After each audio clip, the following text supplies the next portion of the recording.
Alright, this is the part of the video where I tell you guys why you probably don't want one of these, or most of you should never buy them. Now the first reason is they're not exactly easy to get.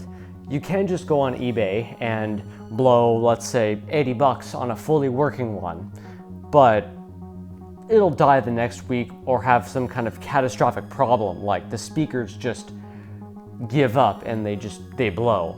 That's actually what happened to this one, and I think it's starting to happen to this one. Another reason is, well, they all run on something like this. This is also known as a spinning hard drive, with spinning platters inside that, well, things go wrong with, and they just die and stop working, and you have to replace them. You have to open these up and replace them, and for reasons we'll discuss, that's really hard to do properly and without damaging anything.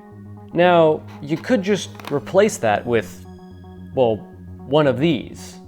This is an SSD, and they don't have the same problems as hard drives do with just dying for no reason. They die gradually, and in a way that isn't really all that catastrophic unless you insert power manually into one of the wrong pins, I guess. But as we'll discuss, replacing a hard drive with an SSD inside one of these machines specifically is a huge pain in the ass and really difficult to do without damaging these irreversibly, or at least making them look awful. Another reason you guys don't want these kinds of things are, well, the batteries. Here's a battery. Here's a battery from, I think, that machine actually. And this is just the top plate, which actually fell off of the battery for this machine. So not only do these not hold any charge, some of these don't even show up in Mac OS anymore. They don't even get seen by the computer. That is how dead these are. And let me just show you real quick. This is actually a battery from that machine down there. As we can see here, that is really effed. That's actually the battery in here, the battery pack expanding and pushing up against this plastic. Yeah, this was so bad that the trackpad, which is on the top of the machine by the way, wouldn't even click properly anymore. That's how bad this gets. There's also a possibility of it starting fires, you know, you breathing in fumes from it. This is what happens when these kind of batteries go bad. And this is actually a fairly mild version of what I've seen happen with this era of Mac machines. This is just the top plate to a 15-inch MacBook Pro rechargeable battery, as it says right on it. Why is it just the top plate? Well, it's because the whole bottom half of the battery basically forced itself away from its top plate. That's how much it expanded. And we actually see this happening with this battery right here, which is the 17-inch MacBook Pro rechargeable battery. And the thing about this one is, this was actually fully operational. It was a fully rechargeable battery, perfectly fine, let's say 6 months ago. But just recently, maybe like 4 months ago, I went over to this machine actually, and I took a look at the battery because I wanted to make sure it was still good so I could make, you know, these videos and test the battery life of the machine. I really wanted to do that segment of the video, but it looks like that'll never happen because, well, it's decided to push out as well. So it's pushing out, even with these pegs in, mind you, from the bottom of this machine. You can see where the hole, don't pay attention to the RAM slots, that's something else. That's dangerous, actually, and the battery's definitely not gonna work in this condition. If it does, that's a big problem. That's a safety risk, and you need to take it out. But yeah, this battery doesn't even show up in Mac OS anymore, and it won't even fit into the machine anyway. And you might say, why not just buy a new one of these batteries? Well, you see, I think this is actually the one that I bought for one of those white MacBooks, the one I showed you earlier. And I also bought a 15-inch MacBook Pro rechargeable battery after this one died. I think it was a scam because it didn't work at all.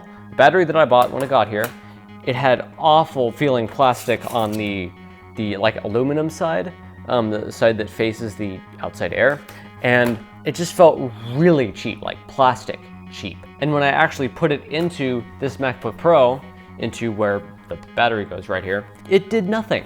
I pressed the little button on it, and it said it was charged, fully charged in fact, and it said that for the entire time I was trying to figure out how to use it. But the computer didn't even say there was a battery installed, and the machine wouldn't use it.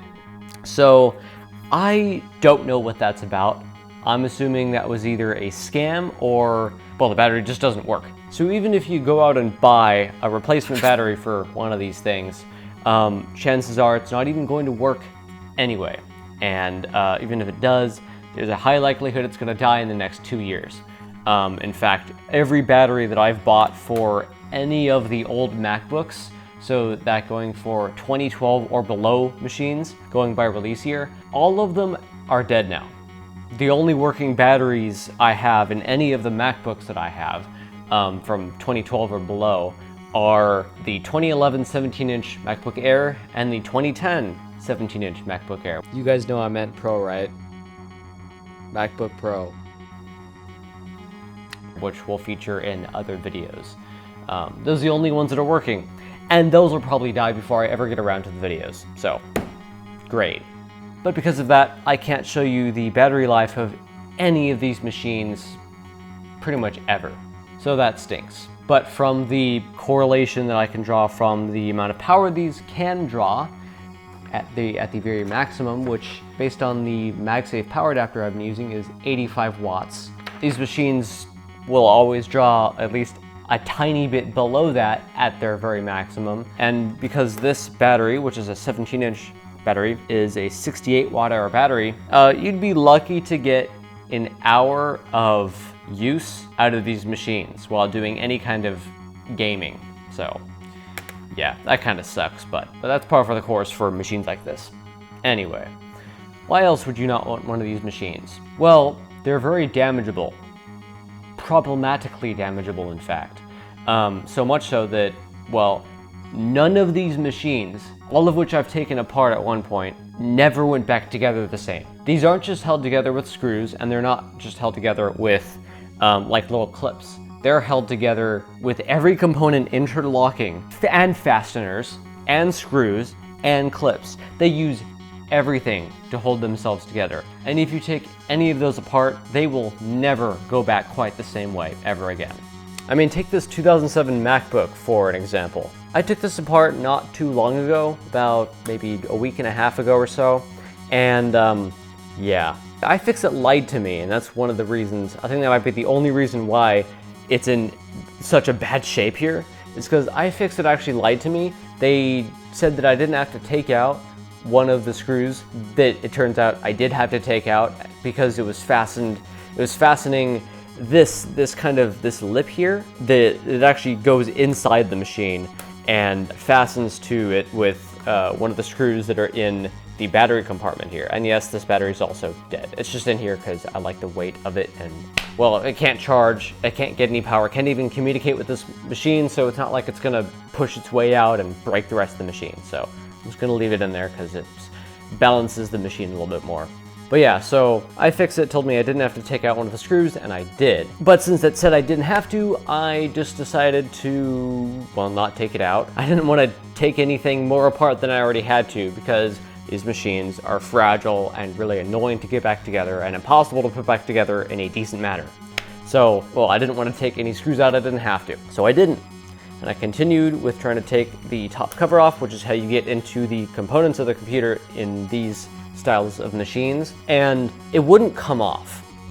It just freaking wouldn't. So I reefed on it a little bit, and other parts of it came off. Then I reefed on it a lot, and I bent a lot of the metal that was in here that goes down inside the machine, which means because it goes down inside the machine, now it's bent, it will never go back again. I've actually had this problem before with a 2007 version of this machine. This is actually a 2008, and my solution just was to leave it open for the rest of its life. It's still like that, in fact. But for this machine, I really needed this for a video, so I decided to not leave it for dust. And in fact, what I did was I just had someone rip the metal tab off that fastens inside the machine.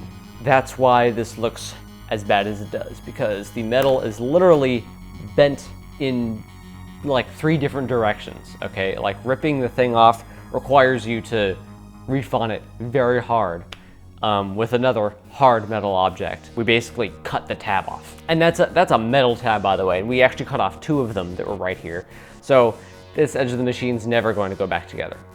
It's just gonna be like that for the rest of its life. That's unfortunate because this machine was actually in pretty good shape before that happened. But I really needed to access the hard drive because, actually I don't really remember why, but I know I had to access something in the machine and I needed to take it apart to do that, okay? And this is a fairly small machine. So what do you think would happen if, you know, there was a design like this for a 17-inch machine or a 15-inch machine? What kind of disasters would unfold? I don't want to do this anymore. I don't want to tell people why they should and shouldn't have things or want things. If something makes you happy, then get it. It's as simple as that. If you can afford it, and these things can get very affordable or free since people are just throwing them away, why not? If it makes you happy, go for it. I'm not going to tell you why you should or shouldn't get one of these. Yes, they're pains in the ass to keep running, but that might be the fun. And I don't think it's right of me to tell you why some people think that's wrong to feel. I'm not going to tell you what to feel. That's someone else's job. If you want one of these, get it. If you don't, whatever. Let me have more fun.